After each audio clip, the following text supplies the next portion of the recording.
Bienvenue sur Télé Djibouti dans cette nouvelle édition de la mi-journée au sommaire de l'actualité. À l'Assemblée nationale s'est tenue ce matin une réunion consacrée à l'examen du projet de loi relatif à l'état d'urgence.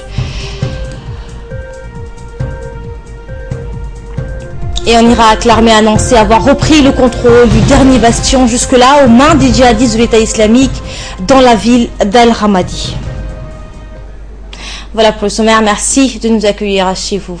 Sous la présidence de l'honorable député Alissou Bani Ateye, la commission de la législation et de l'administration générale s'est réunie ce lundi dans la salle des commissions de l'Assemblée nationale. Cette réunion était consacrée à l'examen du projet de loi relatif à l'état d'urgence. Le gouvernement a été représenté par le ministre de l'Intérieur, Hassan Omar Mohamed. Au terme de la réunion, les députés ont émis un avis favorable à l'adoption de ce projet de loi, sa présentation au vote des députés lors de leur prochaine séance publique à l'Assemblée nationale.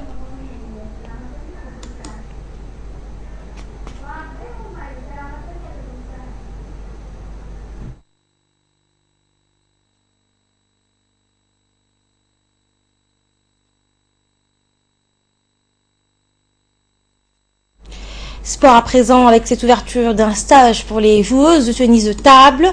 Un stage de formation de tennis de table destiné aux jeunes filles a démarré hier au stade Hassan Gouled. Ce stage est placé sous l'égide du secrétariat d'État à la jeunesse et au sport.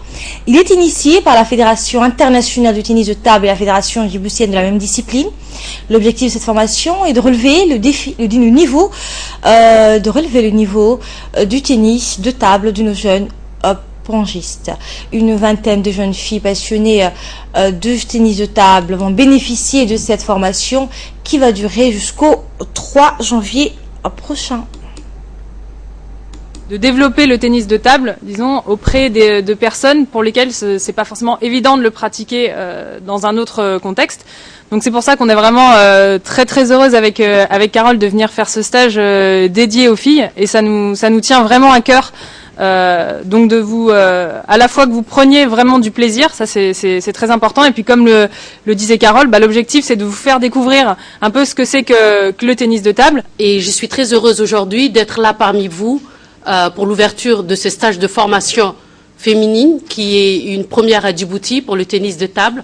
Et je suis très heureuse surtout de voir autant de petites filles, des jeunes filles qui sont là pour pratiquer et découvrir le tennis de table. Gardons en mémoire l'accord de paix d'Abha afin de commémorer à bon escient le 21e anniversaire de la signature de l'accord de paix d'Abha survenu le 26 décembre 1994. Le secrétariat d'État à la jeunesse et au sport compte organiser le 1er janvier prochain une marche en faveur de la préservation de la paix civile. Cette marche sera intitulée la marche d'Abha et aura lieu à Dikil même. Aussi, le secrétaire d'État à la jeunesse et au sport, Badoul Hassan Badoul, a tenu hier après-midi une réunion préparatoire à la préfecture de Dikil. En préparant cette réunion, le préfet de Dikil, Mohamed Chirho, le président du conseil régional, Abdelrahman Younis, les parlementaires de la région, le chef de corps de l'armée, les représentants des mouvements associatifs de la région et la jeunesse dikiloise. Cette marche symbole d'unité nationale et de cohésion sociale sera organisée le vendredi 1er janvier 2015 à 7h à Abhamem. Le président de la République, Ismaël Marguelé, a joué un rôle majeur dans la signature de cet accord historique. Il demeure l'artisan et le garant de la paix et de la stabilité de notre pays. Sa récente participation surprise au 4e congrès du FRUD l'a une fois de plus démontré. Le chef de l'État se veut être un rassembleur.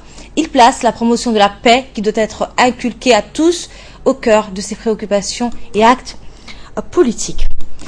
Parlant d'assainissement à présent, une opération de nettoyage a été lancée cette semaine dans le quartier d'Al-Hiba et devrait se poursuivre dans d'autres quartiers de la capitale. Il s'agit en fait d'une large campagne de nettoyage et d'hygiène initiée par la société civile de Djibouti en collaboration avec la commune de Bel'as. Et le président du conseil de la commune de Bel'as, Saïd Abdellah Elmi, et celui du président du conseil national se sont dit satisfaits.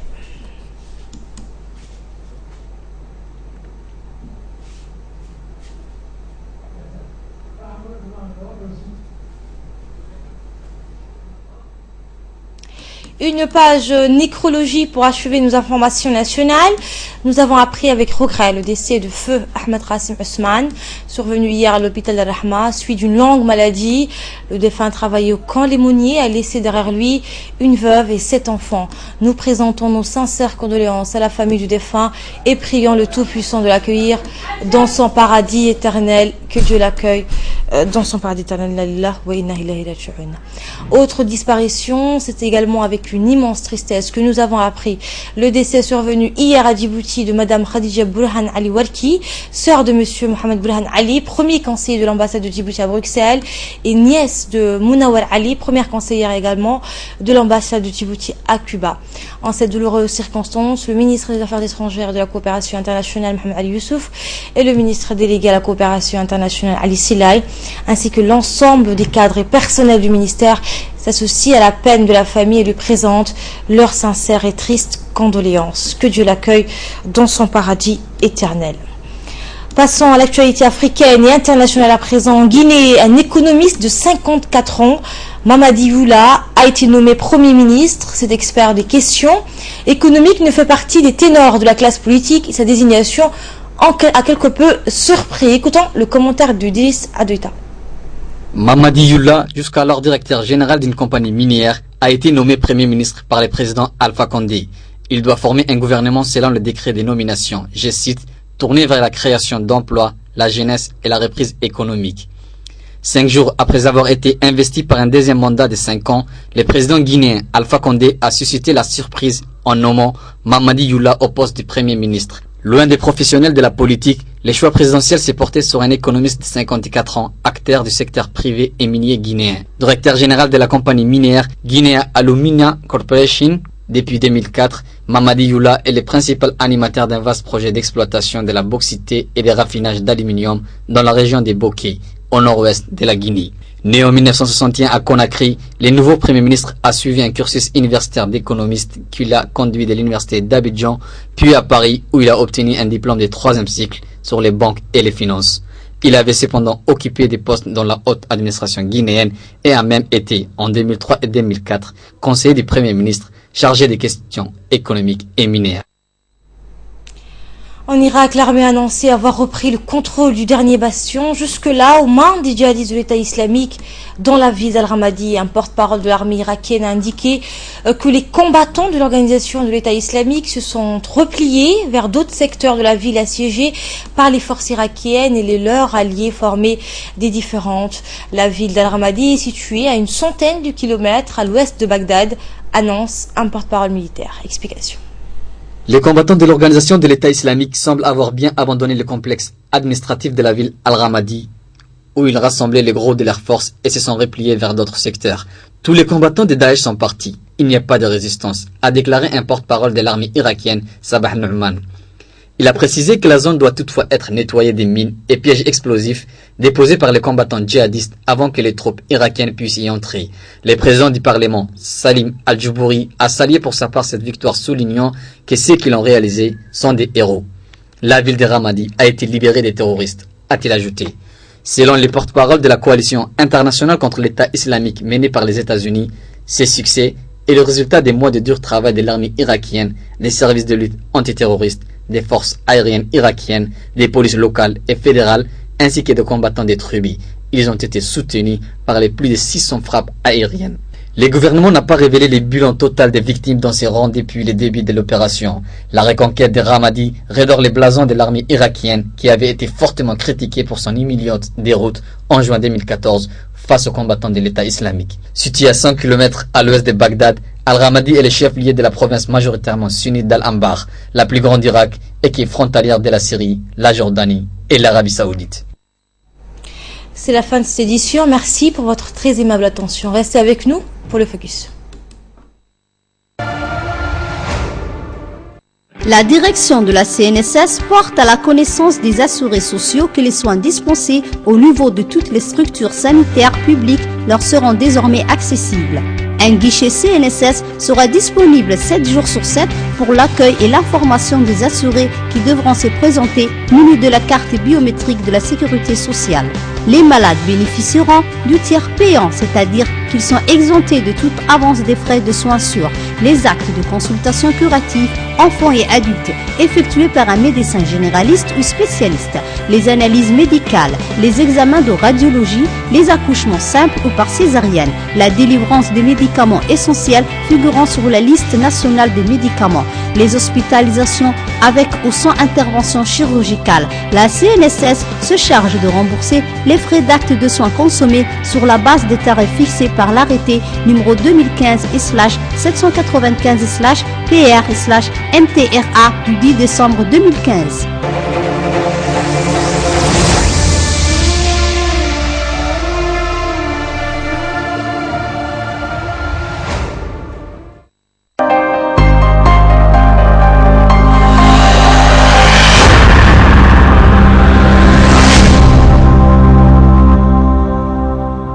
Dès que ma peau tiraille, pour la soulager, j'ai un secret. Mon nouveau lait hydratant Mixa Nutrition, enrichi en karité. Instantanément, les tiraillements et l'inconfort disparaissent. Intensément nourri, satiné et parfumé d'une saveur gourmande, ma peau rayonne. Nouveau lait Mixa Nutrition, le soin des peaux mat à foncé, c'est Mixa. Découvrez la nouvelle gamme des laits de beauté Mixa pour le corps. Karemka Mixa, Karemka Mixa, Karemka Mixa.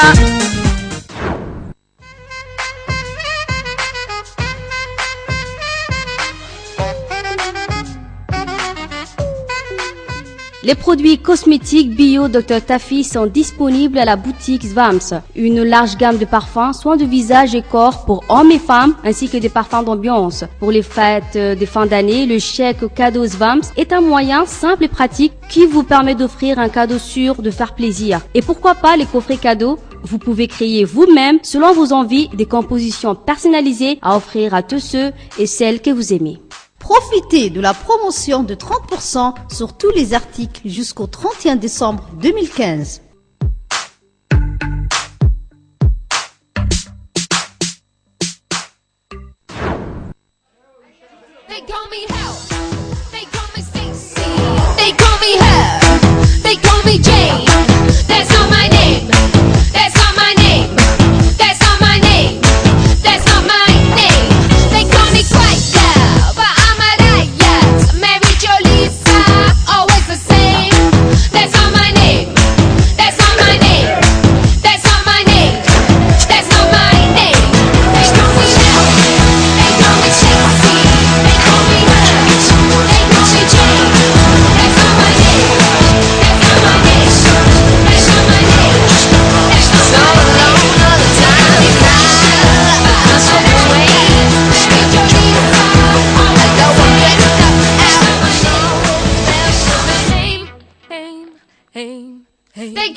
Bienvenue si vous nous rejoignez sur Télé Djibouti. Passe maintenant Focus. Allez, bonjour. Bonjour Asma. Donc, dans ce Focus, on va parler de l'Afghanistan avec cet attentat, un mort et plusieurs blessés dans un nouvel attentat à Taliban. Effectivement, Asma. Les talibans à Kaboul. Oui, c'est à Kaboul et ça s'est passé aujourd'hui. Et en Afghanistan, bonjour déjà. Les talibans ont perpétré un nouvel attentat suicide qui a fait un mort près de l'aéroport de Kaboul. Les insurgés auraient visé un convoi des troupes de l'OTAN, l'une de leurs cibles favorites. Dans leur communiqué de revendication, ils ont fait état de la mort de plusieurs soldats étrangers, une information aussitôt démentie par l'Alliance Atlantique, l'OTAN, qui avait perdu 6 soldats américains dans une attaque similaire il y a une semaine près de la capitale afghane, Asma. Ce nouvel attentat a par ailleurs fait une dizaine de blessés. L'un de deux témoigne de la violence de l'explosion. J'étais à côté de mon magasin, a-t-il dit un survivant. Tout est devenu noir autour de moi. J'ai reçu des éclats de métal. J'étais à environ 3 mètres de l'explosion.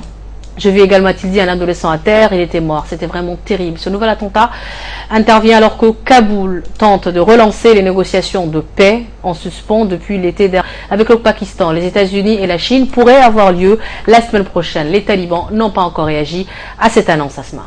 Et Star Wars qui franchit la barre du milliard de dollars de recettes. Et effectivement également, Asma, ça s'est passé dimanche, où Star Wars a donc franchi la barre de milliards. Le réveil de la force, c'est le nom de cet opus de Star Wars, a engrangé une extraordinaire recette de 286,8 milliards de dollars américains dans le monde pour son second week-end, passant dimanche la barre du milliard de dollars en un temps record, c'est-à-dire en 12 jours simplement. C'est ce qu'ont indiqué les studios Disney dans un communiqué publié hier, Asma. Les recettes du 7e épisode de la saga interdimensionnelle se partagent équitablement entre l'Amérique du Nord avec 545 millions plutôt de dollars et le reste du monde qui totalise 546 millions de dollars. Le film donc est sorti ce week-end en Grèce et en Inde.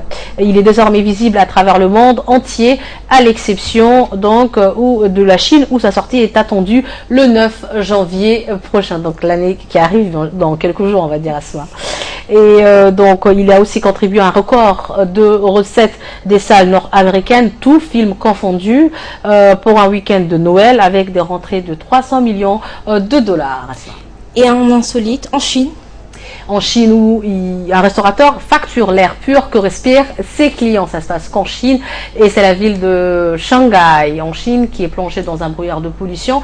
Et c'est dans ce contexte que les autorités ont même émis un niveau d'alerte jaune, 3e niveau le plus élevé. On suffoque à l'extérieur. À l'intérieur, l'air pur devient donc précieux, à tel point qu'un restaurateur a décidé de le faire payer à ses clients. C'est assez surprenant quand même. Donc c'est un restaurateur de Zhangjiagang à côté de Shanghai, facture l'air à 1 yuan, c'est-à-dire 0,15 €, un peu moins de 200 francs djibout par convive pour un repas. Les clients n'ont pas vraiment apprécié la note selon South China Morning Post. Ils sont allés se plaindre à investissement dans un nouveau système de purification d'air. On aura tout entendu, non? En Chine surtout. Merci Chouki pour cet éclairage. Merci à vous de nous avoir suivis. Très bonne suite de programme sur Télé Djibouti.